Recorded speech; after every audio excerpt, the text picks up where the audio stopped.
Hi, welcome to GCS சமையல். இன்றைக்கி நம்ம சேனல் என்ன பார்க்க போகிறோன்னா இனிப்பு சீடை செய்கிறது எப்படின்னு பார்க்க போகிறோம். நான் கடையில் வாங்கின பச்சரிசி மாவு எடுத்திருக்கேன்.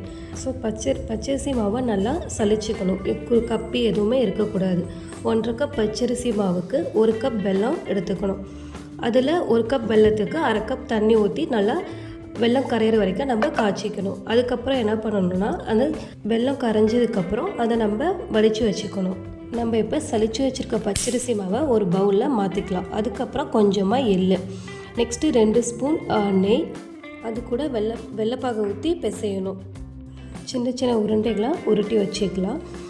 நம்ம உருண்டைகளை உருட்டும் போது உள்ளங்கையில் வச்சு உருட்டக்கூடாது. அப்படி உருட்டும் போது நமக்கு வெடிக்க சான்ஸ் இருக்குது. இந்த 3 விரலை வச்சு தான் நம்ம உருட்டி வச்சுக்கலாம். இப்போ உருட்டி வச்ச உருண்டைகள் எல்லாம் சூடான எண்ணெயில் கொஞ்சம் கொஞ்சமாக போட்டு எடுத்துக்கணும். இப்போ இனிப்பு சீடை ரெடி ஆயிடுச்சு. ஸோ இது வரைக்கும் நம்ம சேனலை சப்ஸ்கிரைப் பண்ணாதவங்க சப்ஸ்கிரைப் பண்ணுங்கள், லைக் பண்ணுங்கள், ஷேர் பண்ணுங்கள், கமெண்ட் பண்ணுங்கள்.